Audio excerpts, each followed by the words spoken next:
Hey everyone, नमस्कार। आप सभी का स्वागत है जय भारत ऑनलाइन क्लासेस पर। शिक्षण विधियों को जारी रखेंगे। शिक्षण विधियां एक बहुत बड़ा चैप्टर है, 3 यूनिट्स कवर करता है। इनमें से हम पहली unit general principle of teaching methods पर डिस्कशन कर रहे हैं। अभी तक काफ़ी सारे टीचिंग मेथड्स हम लोगों ने पढ़ लिया, टीचिंग प्रिंसिपल्स जो हैं उनको हमने पढ़ लिया है, उन पर हमने बात करी है और मुझे पूरी आशा है कि आपको वो समझ आ रहे होंगे। ये पता लग रहा होगा कि उनमें से क्वेश्चन कैसे बनते हैं। And you do not worry guys, जैसे ही हम सारे प्रिंसिपल्स फिनिश करेंगे I will come to on the questions based on general principles. और उन क्वेश्चंस को जब मैं यहाँ हल करूँगा तब आप लोगों को अच्छे से जानकारी हो जाएगी कि उनसे प्रश्न किस प्रकार से बनता है। और देखिए, रीट में आपको ये फ़ायदा है कि यहाँ पर प्रैक्टिकल क्वेश्चंस जो हैं वो कम बनाए जाते हैं, एप्लीकेशन बेस्ड क्वेश्चंस कम बनते हैं या डायरेक्टली थियोरेटिकल क्वेश्चंस ही ज़्यादा पूछे जाते हैं। हाँ, यदि आप सीटेट में चले जाते हैं तो सीटेट जो है वो आपसे प्रैक्टिकल और एप्लीकेशन बेस्ड क्वेश्चंस ज़्यादा पूछता है। ठीक है, एनीवेज चलिए हम लोग कंटिन्यू करते हैं हमारे आज के चैप्टर को। और आज हम बात करने वाले हैं दोस्तों किसके बारे में? प्रिंसिपल ऑफ ओरल अप्रोच और फोनोलॉजी इसे हम कहेंगे। ठीक है, तो हमारा जो आज का प्रिंसिपल है वो क्या है? Oral approach. ओरल शब्द जो है दोस्तों इसका मतलब होता है मौखिक। ठीक है, और एक शब्द और होता है औरल, AU। और इस ओरल मतलब हो गया बोलना, और ये जो है ये क्या होता है? सुनना।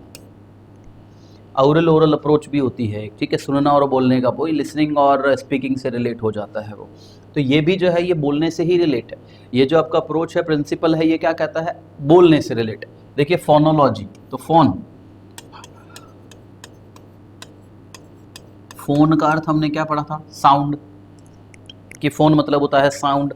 और जो शब्द होता है लॉजी, ये बना है लॉगस, जिसका मतलब जो है वो होगा स्टडी। तो मतलब आप क्या कर रहे हैं? साउंड का स्टडी, वही बोलना। साउंड का प्रोड्यूस होगा जब आप बोलेंगे। तो ये एक ऐसा प्रिंसिपल है जिसका उपयोग करके हम अंग्रेजी भाषा या जो हमारी द्वितीय भाषा या जो भी फॉरेन लैंग्वेज आप सिखाना चाहते हो बड़ा आसानी से सिखा सकते हो। क्या कहता है ये? जब नज़र डालें हम इस पर, स्पोकन डिपेंड्स ऑन साउंड, ठीक है, and written language depends on sight. इसका मतलब है कि बोलना जो होता है वो निर्भर करता है किस पर? आवाज़ पर। ऑब्वियस सी बात है, बोलना आवाज़ पर निर्भर करता है। ठीक है, आप देखिए बहुत सारे लोग होंगे जो नहीं सुन पाते हैं। जो सुन नहीं पाते हैं दोस्तों वो बोल भी नहीं पाते हैं। ठीक है, लेकिन ऐसे बहुत से लोग हो सकते हैं जो सुन तो सकते हैं लेकिन बोल नहीं पाते हैं। ठीक है, ऐसा क्यों है? क्योंकि वो जब सुन नहीं पा रहे हैं तो उनका जो माइंड है वो रिस्पॉन्ड नहीं कर पा रहा है कि तुझे बोलना है। ठीक है, तो साउंड जो है, उनका बोलना जो है वो डिपेंड करता है किस पर? सुनने पर। और इसीलिए हमारा जो मेथड है, हमारा जो सीक्वेंस है पढ़ने का, वो भी किससे शुरू होता है? लिसनिंग से। कि if there is listening you learn, if there is no listening आप कभी भी नहीं सीख पाएंगे।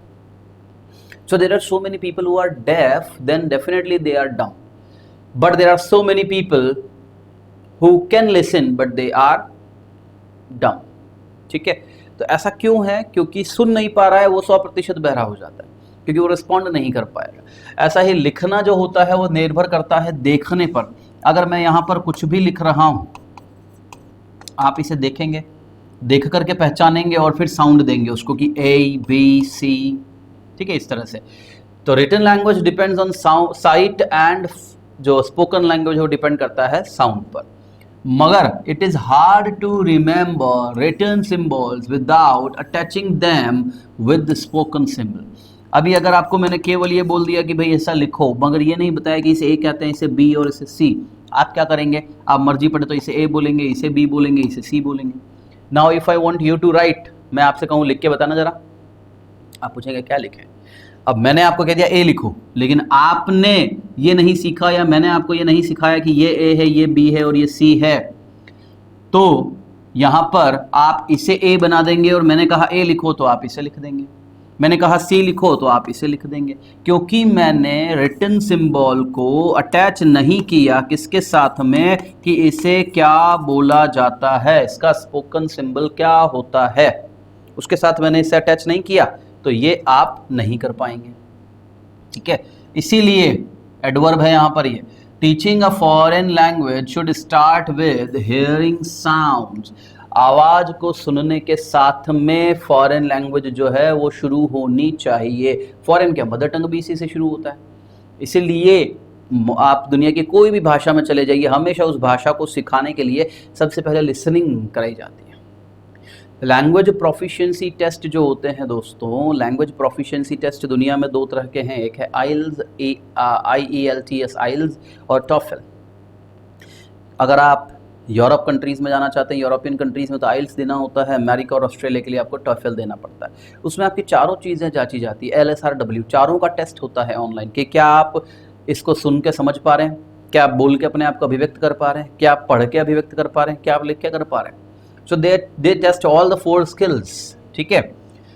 लेकिन वहां पर भी सबसे पहले शुरुआत किससे होती है, लिसनिंग के टेस्ट से। हेडफोन दे देंगे और आपको क्वेश्चंस को सॉल्व करना होता है। स्पीकिंग द लैंग्वेज, थॉमसन और वेट भैया ने क्या कहा कि बुक वर्क और पेन वर्क जो होता है वो क्या इंट्रोड्यूस करता है, पैसिविटी, मतलब कि निष्क्रियता लाता है, एक्टिविटी नहीं लेकर के आता है। जबकि ओरल वर्क जो होता है वो इंट्रोड्यूस करता है किसे, एक्टिविटी को।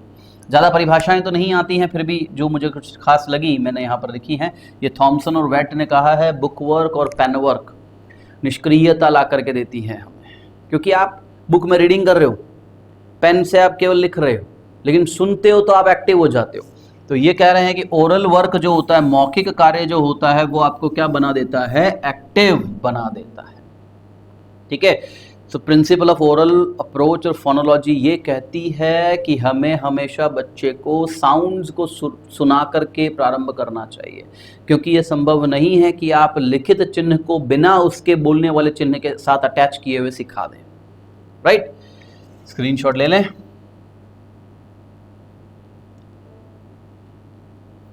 अब देखो कि भाई इसके फायदे क्या हैं। यदि हम इस प्रिंसिपल या अप्रोच को हम प्रयोग में लेते हैं तो what are the benefits, advantages क्या हैं। Look, it promotes listening and speaking habits. हमने जैसा पहले पढ़ा था कि भाषा जो है वो एक आदत बनाने के लिए होना चाहिए। भाषा सिखाना is word habit formation.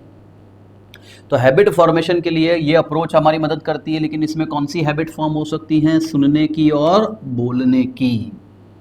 It makes reading and writing easier, क्योंकि अगर आपको स्पीकिंग आता है, लिसनिंग आता है, तो आप उसका मतलब उन शब्दों के जो रिटन सिंबल है उनके साथ में आपने साउंड सिंबल को अटैच कर दिया, और जब ऐसा कर दिया है तो रीडिंग और राइटिंग ईजी हो जाता है।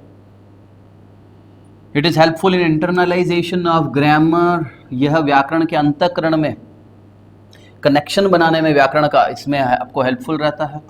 इकोनॉमिकल, इकोनॉमिकल का दो अर्थ लीजिए हमेशा। एक तो इकोनॉमिकल को आप हमेशा पैसे से कनेक्ट करेंगे ही कि यह कम खर्चीली विधि है। हिंदी में भी आपको कई जगह पर ऐसा आता है, बहुत सारी शिक्षण विधियों में हिंदी में भी ये लाइन आएगी। उसकी खास बात है कि कम खर्चीली है, लेकिन कम खर्चीली दो सेंस में होती है दोस्तों। पहली कम खर्चीली जो होगी वो किसके सेंस में होती है, मनी के सेंस में, और दूसरी जो होती है वो किस में होती है, टाइम और एफर्ट के सेंस में। तो ये जो अप्रोच है ये दोनों ही तरीके से फायदेमंद है। ये पैसे को लेकर के भी, क्योंकि इसमें आपको ज़्यादा सहायक सामग्रियों की आवश्यकता नहीं पड़ रही है, तो ये कम खर्चीली हो गई in the sense of money also. दूसरा, जब आप बच्चे को सुन के और बोल करके समझाते हो तो उसमें समय भी कम लगता है और आपके प्रयास भी कम लगते हैं, क्योंकि नेचुरल तरीका यही है भाषा को सीखने का। इसीलिए इसको क्या कहते हैं हम, इकोनॉमिकल कहते हैं।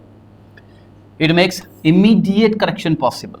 आपने देखा था, हमने बात करी थी कि बच्चे को एक ऐसा वातावरण मिले जहां पर बच्चा जो सीखा है उसे अभिव्यक्त कर पाए, और अभिव्यक्त करने के साथ साथ उसे ऐसा वातावरण भी मिले जहां पर अगर वो कोई गलती करता है तो तुरंत वो गलती सुधार दी जाए। और ये अप्रोच उसी को फॉलो करती है, क्योंकि बच्चा बोल रहा है और आप उस प्रिंसिपल को फॉलो कर रहे हैं, कंडक्टिव एनवायरनमेंट, तो आप बच्चे को तुरंत करेक्शन संभव दे सकते हैं। उसने जैसे ही कोई गलती करी आप उसे तुरंत क्या कर देंगे, सही कर देंगे। जैसे एक उदाहरण आपको देता हूँ। यस्टरडे मेरा पेन जो है मेरी डॉटर ने ले लिया और मैंने उससे इंग्लिश में कहा गिव मी माई पेन। ठीक है। अब वो पेन लेकर के मुझे कहती give me my pen, give me my pen, तो मैंने उसे तुरंत करेक्ट कर दिया कि बेटा आपके पास पेन है तो आप बोलोगे टेक योर पेन, और मुझे मेरे पास नहीं है, मुझे चाहिए, तो मैं कहूंगा गिव मी माय पेन। तो अब वो फिर क्या कहने लगी, take your pen, take your pen, पापा टेक योर पेन। तो that is what immediate correction possible. मैं वहां उसे सिखा रहा था किससे, ओरल अप्रोच से। It is easy to evaluate students performance. जब बच्चा बोलता है तो बड़ा आसानी से उसकी परफॉर्मेंस को आप मूल्यांकन कर सकते हो इस अप्रोच के, इस प्रिंसिपल से। आपको ध्यान हो, परीक्षा में हम लोगों को मौखिक परीक्षाएं ली जाती हैं। तो मौखिक परीक्षाएं जो हैं वो क्यों ली जाती हैं दोस्तों, ओरल टेस्ट लेने से बच्चा एग्जाम में क्या लिख रहा है वो तो उसका राइटिंग एक्सप्रेशन हो गया, मगर राइटिंग एक्सप्रेशन के साथ साथ में how far are you able to express yourself orally, उसको जांचने के लिए ओरल परीक्षाएं ली जाती हैं। क्योंकि हम लोग जो है वो किसका बात कर रहे हैं, हमें 4 स्किल डेवलप करना है, लिसनिंग, स्पीकिंग, रीडिंग, राइटिंग। ये रीडिंग और राइटिंग तो आपका जो एग्जाम होता है वो करता है, ये लिसनिंग और स्पीकिंग जो है ये आपका ओरल टेस्ट जो होता है वो करता है। समझ गए। तो ओरल लेने के पीछे क्या उद्देश्य है आपका, लिसनिंग और स्पीकिंग कितना आपने कैप्चर किया है और कितना आप अपने आप को अभिव्यक्त कर पा रहे हैं। आज खुद देखें, आप जो परीक्षा की तैयारी कर रहे हो, बहुत से लोग परीक्षा पास कर लेते हैं, ठीक है, लेकिन पढ़ा नहीं पाते, डर लगता है उन्हें पढ़ाने से। क्यों? Because they are good at reading and writing but they are not good at oral. Orally वो अपने आप को अभिव्यक्त नहीं कर पाते, ठीक है। छोटा सा उदाहरण हम इसका बात कर लेते हैं। हमारे देश में 2 नेता हैं, बड़े नेता हैं, एक हमारे प्रधानमंत्री श्रीमान नरेंद्र मोदी, दूसरे श्रीमान राहुल जी गांधी। दोनों के पास नॉलेज है। राहुल गांधी कम नॉलेज वाले हैं ऐसा मैं नहीं कहूँगा, ही इज़ वेरी नॉलेजेबल, बहुत ज्ञान है उनमें, मगर तकलीफ किसकी है, he can not express himself orally. वो अपने आप को ओरली एक्सप्रेस नहीं कर पाते। और मोदी जी जो हैं वो LSRW पूरा अच्छा है उनका, तो वो ओरली भी एक्सप्रेस कर लेते हैं और लिख करके भी एक्सप्रेस कर देते हैं। डिफरेंस। तो ओरल बहुत जरूरी होता है, अपने आप को कितना अच्छे से आप अभिव्यक्त कर पा रहे हो। तो वहां से हम ओरली, राहुल गांधी जब भाषण दे रहा था उनको पता लग जाता है उसके बोलने के तरीके से, है यार ये तो अच्छा आदमी नहीं है या इसको नॉलेज ही नहीं है, जबकि नॉलेज है। लेकिन आपने क्या इन्फ्रेंस निकाला, क्या निष्कर्ष निकाला कि that he does not have knowledge because वो ओरली एक्सप्रेस नहीं कर पा रहा है। एंड मिस्टर मोदी जो वो बोल रहे हैं, आप उनसे क्या कर रहे हैं, आप उनको मान लिए हो कि यार इसमें बहुत नॉलेज है क्योंकि वो ओरली एक्सप्रेस कर पा रहा है। तो आपने उनका इवेल्युएशन कर लिया, मूल्यांकन कर लिया, किसके आधार पर, ओरल अप्रोच के आधार पर। It Lay's habit of correct pronunciation, क्योंकि जब आप बोलोगे आपने एक बार गलती करी और आपको तुरंत क्या कर रहे हैं, सही कर रहे हैं। आपने कोई उच्चारण गलत बोल दिया, उच्चारण गलत बोला, आपको सही किया गया, आप वापस दोबारा वो शब्द बोलोगे तो आपकी आदत धीरे धीरे किसकी पड़ जाएगी, करेक्ट प्रोनाउंसिएशन की, ठीक है। Like my son, he used to say water, water बोलता था, तो आई करेक्ट हिम कि बेटा it's not water, it's water. Again second time he spoke water, I corrected him, it's water. Third time he himself, जैसे ही मेरी तरफ देख के बोला तो उसने अपने आप क्या बोल दिया, वाटर। करेक्शन, प्रोनाउंसिएशन उसके क्या होने लगे, करेक्ट होने लगे। It promotes fluency of speed. हाँ, everybody who wants to learn English talks about fluency. जो भी व्यक्ति अंग्रेजी सीखना चाहता है वो बात करता है किसके बारे में, फ्लुएंसी के बारे में वो बात करता है कि फ्लुएंसी चाहिए, फ्लुएंसी कैसे आएगी। हमारे पास बहुत से लोग अंग्रेजी सीखने के लिए आते हैं जिन्हें स्पीकिंग सीखना है, बोलना सीखना है। वो सबसे पहले आके एक ही चीज़ कहते हैं हमें, सर ग्रामर सिखाओगे, बिल्कुल सिखाएंगे। सर फ्लुएंसी कितने दिन में आ जाएगी, मुझे तो फ्लुएंसी चाहिए, मुझे तो इंग्लिश आती है। भाई फ्लुएंसी कोई चिड़िया नहीं है जो मैं ला के तुम्हें दे दूँ और तुम उसको पिंजरे में कैद कर लो। या फ्लुएंसी नाम का कोई मेडिसिन नहीं आता है कि आपको दिया चम्मच में, ये पिला दिया और तुमने फ्लुएंट हो गए। आज आप मातृभाषा में इतने फ्लुएंट हैं। फ्लुएंसी का मतलब होता है धारा प्रवाह। आज आप इतने फ्लुएंट हैं तो क्यों है, मातृभाषा में आप रोज बोलते हो। The same fluency you can get if you speak this language every day. अगर आप रोज इस भाषा को बोलते हो तो आप इस भाषा में भी क्या आ जाएंगे, फ्लुएंट हो जाएंगे। बोलते हो ओरल, सुनोगे तो ऑब्वियसली बोलना पड़ेगा। मैं अगर इंग्लिश में बात कर रहा हूं, आप एक बार हिंदी बोल दोगे, दोबारा आपको रिस्पॉन्ड किस में करना है, इंग्लिश। सो यदि आप ये भाषा को लगातार बोलते हो तो आप में क्या आ जाएगी, फ्लुएंसी ऑफ स्पीड आ जाएगी। कमजोर विद्यार्थी जो हैं वो भी सीखते हैं किससे, इमिटेशन। इमिटेशन का मतलब होता है नकल करके, कॉपी करना। आपने देखा हो हमारे यहाँ पर इमिटेशन ज्वेलरी चलता है, महिलाएं, सोना इतना महंगा होता जा रहा है, ठीक है, तो महिलाएं असली स्वर्ण आभूषण न पहन के स्वर्ण जैसे दिखने वाले आभूषण पहनती हैं सेम डिजाइन्स में, तो वो जो है वो क्या है, इमिटेशन ज्वेलरी। तो इमिटेशन मतलब होता है कॉपी करना। तो जो कमज़ोर बालक हैं, वीक स्टूडेंट्स हैं, वो भी क्या करते हैं, सीखते हैं किससे करके, कॉपी करके। किन को कॉपी करेंगे, जो उनके साथी हैं, बोल रहे हैं, वो उनको देखेंगे, यार ये भी बोल रहा है, एक सेंटेंस अपन भी बोले, दैट इज इमिटेशन। ठीक है, so these are the benefits. Take screenshot.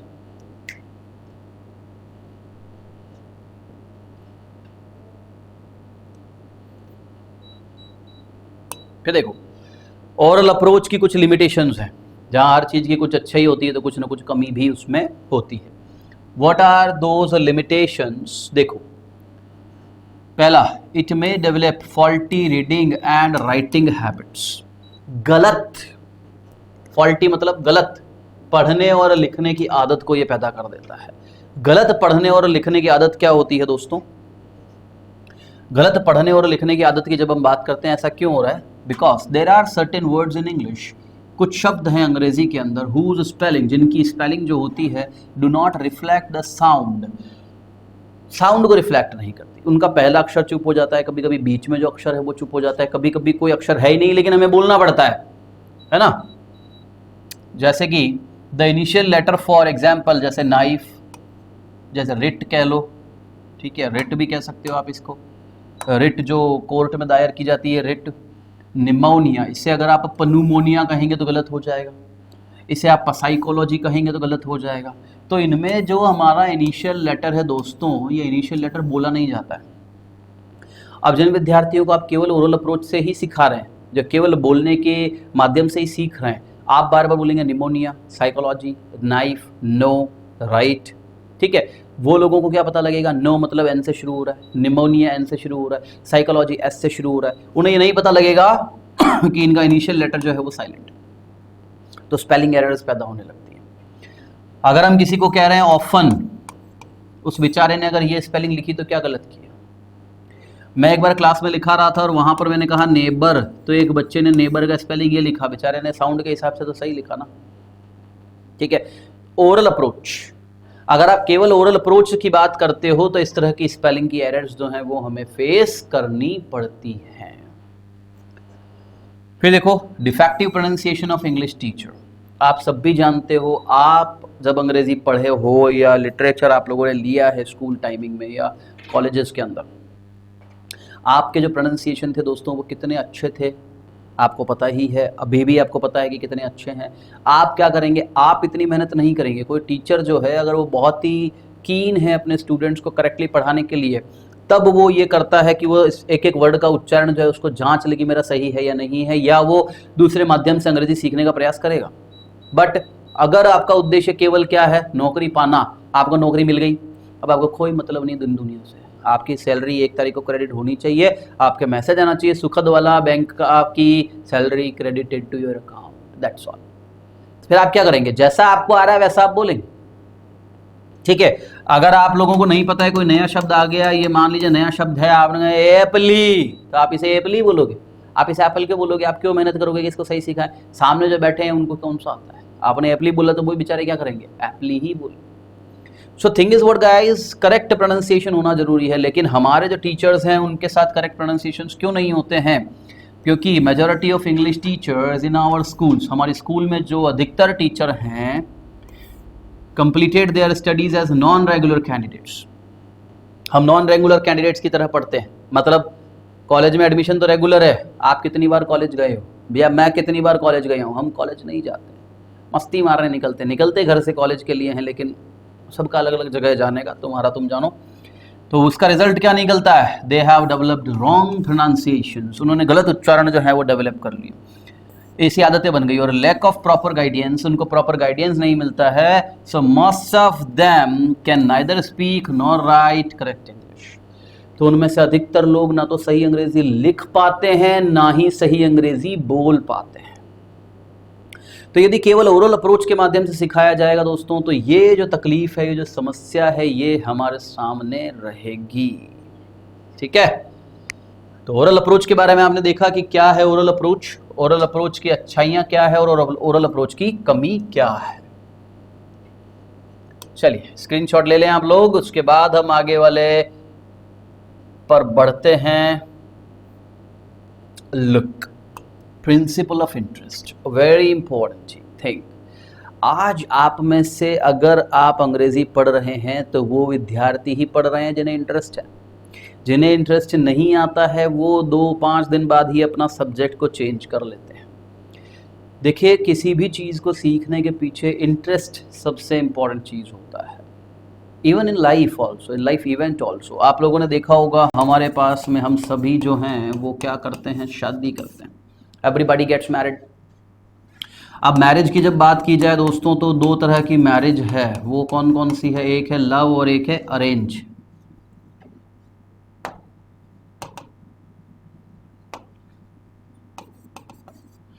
ठीक है, लव मैरिज और अरेंज मैरिज। लव मैरिज के अंदर दोनों पार्टनर को इंटरेस्ट जो होता है वो पहले से ही होता है एक दूसरे के अंदर। अगर लव मैरिज में दोनों को इंटरेस्ट पहले से है ऑलरेडी और वो इंटरेस्ट बना रहेगा तो लाइफ, मैरिड लाइफ सक्सेसफुल चलेगी और चलती रहेगी। अरेंज में क्या करते हैं, आपको जो मिला है उसके साथ में आप क्या करते हैं, अगर आपने उसके साथ में क्या पैदा कर लिया, इंटरेस्ट, तो लाइफ अच्छे से निकलेगा। और अगर आप इंटरेस्ट क्रिएट नहीं कर पाए definitely you will be separated, आप अलग हो जाएंगे। तो सेम थिंग, जब जीवन को चलाने के लिए जो भी कार्य कर रहे हैं उसमें क्या होना चाहिए, इंटरेस्ट होना चाहिए। तो सीखने के लिए भी क्या चाहिए, इंटरेस्ट होना चाहिए। आप रीट की परीक्षा तभी पास कर सकते हैं दोस्तों जब आप में इंटरेस्ट है पढ़ाने का। ठीक है, अगर आप सोचते हो कि मैं तो वही पास कर ला, पढ़ ला, पास कर ला, वो नहीं होगा। When you have interest in learning, केवल अंग्रेजी की बात नहीं करेंगे, अंग्रेजी सीखने का, भूगोल हो, इतिहास हो, गणित हो, जो भी आपका विषय है वो हो, उसमें आप सफलता तभी पा सकते हो जब आपके पास क्या है, इंटरेस्ट। और यदि कोई चीज़ मजबूरी बन जाती है, यदि कोई चीज़ मजबूरी बन जाती है तो आप उसमें इंटरेस्ट लेना शुरू करो, तभी सफलता आपके कदम चूमेगी। Until unless you create interest नहीं पैदा हो सकते। देखिए ये मैं इतने दावे से इसलिए कह रहा हूँ दोस्तों, I am trained, once I got a chance to get a training from an a person from IIM Kolkata passed out. Kishore sir जो कि IIM कोलकाता पास्ड आउट हैं, मुझे उनसे ट्रेनिंग लेने का मौका मिला। और एक बार जब मैंने उनसे एक चीज़ पूछी कि सर IIM से पास आउट होने वाले और दूसरे कॉलेज से पास आउट होने वाले के पैकेजेस में इतना अंतर क्यों होता है, क्या कारण है कि IIM वाला भी वही कोर्स पढ़ रहा है, दूसरा भी वही पढ़ रहा है, then what is the difference? He said only one thing, interest. IIM से पास आउट होने वाले बच्चों में इंटरेस्ट को डेवलप किया जाता है। उनमें ये आदत डाली जाती है कि तुम्हें जो भी मिल रहा है उसमें इंटरेस्ट को तुम ढूंढो, नहीं है तो इंटरेस्ट को क्रिएट करो, तभी तुम सक्सेसफुल हो सकते हो। And that is the only difference between these people. जैसे IITN में चले जाओ, क्यों IIT वाले बच्चों को इतना अच्छा पैकेजेस मिल जाता है जबकि दूसरे कॉलेजेस नहीं मिलता? ठीक है, इंजीनियरिंग के बहुत अच्छे दूसरे कॉलेजेस भी हैं और बच्चे, ऐसा तो नहीं है कि कोई बच्चा अगर IIT के एग्जाम को क्रैक नहीं कर पाया तो IIT जैसा नॉलेज नहीं रख सकता, he may have, but difference is what, IITN people creates what, interest. आप उठा के देखो आजकल की तारीख में कोई IITN जो है वो खेती कर रहा है, कोई IITN सब्जियां बेच रहा है, कोई IITN फ्रूट बेच रहा है, लेकिन they are having different ways. और ये उनका क्या है, इंजीनियरिंग को छोड़ दिया उन्होंने, बट दे क्रिएटेड इंटरेस्ट। उन्हें मौका मिला, फादर का फ्रूट शॉप है, इसी को चलाते हैं, इंटरेस्ट क्रिएट कर दिया उसमें, जबकि वो है इंजीनियरिंग का बच्चा। उसने कहा अपने घर पे खेती बहुत है, जमीन बहुत है, खेती करते हैं, उसने अपने इंटरेस्ट को डेवलप किया। यही चीज है जो उन्हें सक्सेस तक लेके जाती है। तो सेम थिंग यहां पर भी आपको इंटरेस्ट को फॉलो करना पड़ता है। With the help of various means a teacher should arouse interest in the students for learning the language. क्योंकि बच्चे में जब तक इंटरेस्ट नहीं होगा सीखने का, टीचर कितना ही मेहनत कर ले, मैं खड़ा होकर कितना ही बोल लूँ, अगर आपको पीछे बैठ कर यॉर्निंग आ रहा है, इसका मतलब आपको इंटरेस्ट ही नहीं। इंटरेस्ट होता है तो चीज़ें अच्छी लगती है, ठीक है, और अच्छी लगती है तो बोर नहीं होते। अगर आप बोर फील कर रहे हो इसका मतलब आपको इंटरेस्ट उस चीज़ में नहीं है। छोटा सा उदाहरण, आप कोई मूवी देख रहे हो, कोई मूवी को देखते समय आपको इतना मजा आता है, भूख प्यास सब भूल जाते हैं, और कोई मूवी को देखते समय आप क्या करते हैं, अरे यार बेकार हो जा, क्यों हो रहा है ये? क्योंकि आपको उस मूवी में क्या नहीं है, इंटरेस्ट नहीं है। टीचर को भी बच्चे के लिए, क्योंकि वो एक मातृभाषा नहीं है, उसका काम चल रहा है, तो उसको टीचर को डेवलप करना पड़ेगा इंटरेस्ट। वो किन से कर सकता है? ऑडियो विजुअल एड्स, श्रव्य और दृश्य सहायक सामग्री के द्वारा, जैसे कि पिक्चर हो गया, चार्ट्स हो गया, ग्रामोफोन रिकॉर्ड्स, इन सब के माध्यम से वो उसमें इंटरेस्ट को क्रिएट करता है। और इन्हीं चीज़ों की को बढ़ावा मिल रहा है आजकल। इसलिए जो बच्चे हैं वो क्या करने लगे हैं, टीचर जो है वो बच्चों को आजकल लैपटॉप और प्रोजेक्टर के ऊपर मूवीज़ दिखाने लगे हैं। अगर उनको कोई पोएम सिखानी है, राइम सिखानी है, तो वो उसको कार्टून के अंदर डेवलप करके फिर उसको वो राइम सिखाते हैं। बच्चे को इंटरेस्ट जगता है, उसे कार्टून देखने में मज़ा आता है, जल्दी से उसको लर्न हो जाती है। मेकिंग द मटीरियल मीनिंगफुल, जैसे कि रिलेटेड टू लाइफ, कोई भी मटेरियल हो उसको मीनिंगफुल बनाया जाए। जैसे मैंने कहा था ना आपको, प्रारंभिक के अंदर एक रूम रहता है, उस रूम के अंदर अलग अलग बॉक्स बना दिए जाते हैं। यहाँ पर आपने सामान रख दिया किससे रिलेटेड, किचन से रिलेटेड। यहाँ आपने रख दिया किससे रिलेटेड, लिविंग रूम से रिलेटेड। यहाँ आपने सामान रख दिया बेडरूम से रिलेटेड। जो छोटे छोटे मॉडल्स आते हैं, टीचर बच्चों को ले गई उस क्लासरूम के अंदर, दिखाया ये gas cylinder, this is called pressure cooker, this is called frying pan, this is called sauce pan. बच्चा लाइव देख रहा है, इंटरेस्ट आ रहा है, घर जाके वही चीज देखेगा, और मम्मा आज तो पढ़ाया था sauce pan, frying pan, pressure cooker, याद हो गया। और इंटरेस्ट क्रिएट करना है, चलो बच्चों को भरो वैन के अंदर। वैन में भरा, कार का शोरूम दिखाने के लिए ले गए।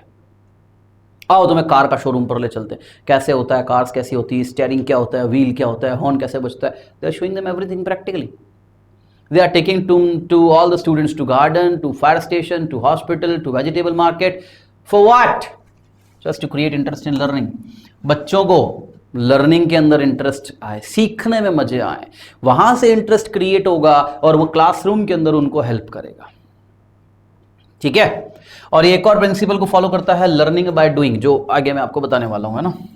Doing different type of activities, जैसे कि स्पीकिंग, रीडिंग, राइटिंग से रिलेटेड अलग अलग एक्टिविटीज़ जो हैं वो कराई जाए बच्चों को, ताकि बच्चे जो हैं वो क्या करें, इंटरेस्ट को मेंटेन कर सकें। देखो, इंटरेस्ट को क्रिएट करना बहुत आसान है, मुश्किल क्या होता है उस इंटरेस्ट को मेंटेन करना। मैंने आप लोगों को अगर पहली बार वोकैबुलरी पढ़ाई और बहुत अच्छे तरीके से पढ़ा दिया, आपको भी इंटरेस्ट हो तो अंग्रेजी फैड, लेकिन होगा क्या, 2, 3, 4 दिन बाद में आप फिर से बोर होने लग जाएंगे। वो इंटरेस्ट एक बार टीचर क्रिएट कर सकता है, फिर उसी टीचर को करना पड़ता है कि उसको मेंटेन रखने के लिए कुछ ना कुछ कराना पड़ेगा। तो इसके लिए टीचर क्या करता है, कई बार ड्रिल करा लेता है, ये भी जांचना हो जाता है कि बच्चे को आया या नहीं आ रहा है, और बच्चे को वापस से पुरानी चीज़ें याद आने लगती है, इंटरेस्ट आने लगता है। प्रैक्टिस कराई जाती है, अलग अलग एक्टिविटीज़ कराई जा सकती हैं। ठीक है, तो this is a principle of interest. ये इंटरेस्ट के बिना हम कुछ भी नहीं कर सकते, not only learning English but also nothing in life. ठीक है, अगर आप अपनी परीक्षा में भी सफल होना चाहते हैं तो अगर उसमें इंटरेस्ट नहीं है तो क्या करिए, इंटरेस्ट को क्रिएट करिए। मेरे पास कई स्टूडेंट्स का फ़ोन आता है और वो फ़ोन पर एक ही बात कहते हैं, अरे सर खई पढ़ाने गई नहीं पढ़ रही। अरे भाई क्या पढ़ें, आपको तो पढ़ना है, जो बुक हाथ में है उसको लेके पढ़ना शुरू कर दो। आप ये क्या सोच रहे हो कि क्या पढ़े, ये पढ़े, ये पढ़े, ये पढ़े, ये पढ़े, और शाम निकल गई, रात हो गई, सुबह उठ गए। Do not do this. जो हाथ में आया वो आपको पढ़ना है, क्योंकि वो रिलेवेंट है आपके कोर्स से, और वही चीज आपको क्या शो करती है, इंटरेस्ट। मैं सीखना चाहता हूं तो मेरे हाथ में जो भी चीज आती है, अगर उसमें कहीं इंग्लिश लाइन लिखा है तो मैं उसमें से इंग्लिश वर्ड का मीनिंग निकाल लेता हूं कि उसका मतलब क्या है। जैसे मैं जिस कैमरे से अभी शूट कर रहा हूं, ये जो कैमरा है दोस्तों, इस कैमरे का जो नाम है वो है कैनन। लेकिन इस कैनन शब्द का अर्थ क्या है, इस कैनन शब्द का अर्थ होता है प्रिंसिपल, हिंदी में हम इसे कहते हैं सिद्धांत। मेरे को इंटरेस्ट है, मैंने कैनन को देखा अर्थ, ये मेरा क्यूरियोसिटी, ये मेरा इंटरेस्ट है लर्निंग के लिए। फिर मैंने देखा कि इसके अंदर अगर मैं 2 एन लगा दूं तो ये कैनन बन जाएगा, जिसका मतलब हो जाएगा तोप। जो हम तोप छोड़ते हैं उसको हम कहते हैं कैनन। This is what interest is, nothing else. ठीक है, तो इंटरेस्ट को क्रिएट करिए और मेंटेन रखिए उससे। स्क्रीनशॉट ले लीजिए आप लोग।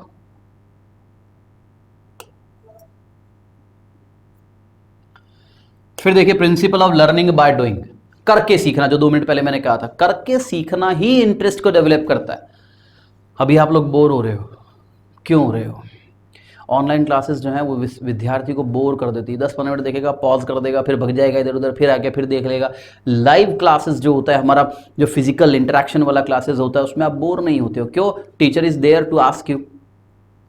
आपका बॉडी लैंग्वेज सही नहीं हो रहा, टीचर आपसे पूछा है भाई सीधे बैठ, ए भाई उबैशा क्या कर रही हो, 2 मिनट कोई भी दूसरी बात हो जाती है, अगर हमें लग रहा है कि क्लास जो है वो डल होती जा रही है या क्लास जो है वो इंटरेस्ट नहीं क्रिएट कर रही है, तो हम क्या करेंगे, कोई दूसरी बात कर लेंगे या कुछ पूछ लिया आपसे, तो आपका दिमाग वहाँ एक्टिव रहता है। अभी मैं आपसे कुछ पूछ भी लूंगा, आप क्या करेंगे, मैंने आपसे पूछा, आप लोगों से पूछा कि बताओ भाई इसका ये पार्ट ऑफ स्पीच क्या है, किसी ने जवाब ही नहीं दिया, क्या करना है ना, देवा मार साहब नहीं गपट। और यहाँ क्लास में अगर आप बैठे हो, मैं पूछूं भैया इसका जवाब देना ये क्या है, आपका इंसल्ट हो जाता है। ठीक है, आप वहाँ करके सीखते हो, ऑनलाइन में करके सीखने को कुछ भी नहीं है, जो करना है मैं बोल रहा हूँ, आप सुन रहे हो। This is just like a class and I do not believe in class, I believe in workshops जहाँ इंटरेक्शन होता है, and interaction is only the thing that makes you learn, जो आपको सिखाती है। अनलेस वी हैव इंटरेक्शन आपको कभी भी रिजल्ट नहीं मिलेगा। ठीक है, या तो आप इतने बड़े या इतने होशियार हो सकते हो गए हो कि आप बिना इंटरेक्शन के सीख लो, तो अलग बात है। Otherwise if you are a learner then you have to go for interactive classes. तो लर्निंग बाय डूइंग भी यही कह रहा है भैया कि आप बच्चे को बहुत कुछ सिखा रहे हो, सब कुछ कर रहे हो, लेकिन जब तक वो स्वयं नहीं करेगा वो सीखेगा कैसे, right. So this principle emphasises, दबाव डालता है ऑन एक्वायरिंग स्किल्स, स्किल्स को ग्रहण करने पर, बाय डूइंग करके सीखना, for a foreign language acquisition ग्रहण करना, एक्वायर वर्ब, एक्विजिशन नाउन।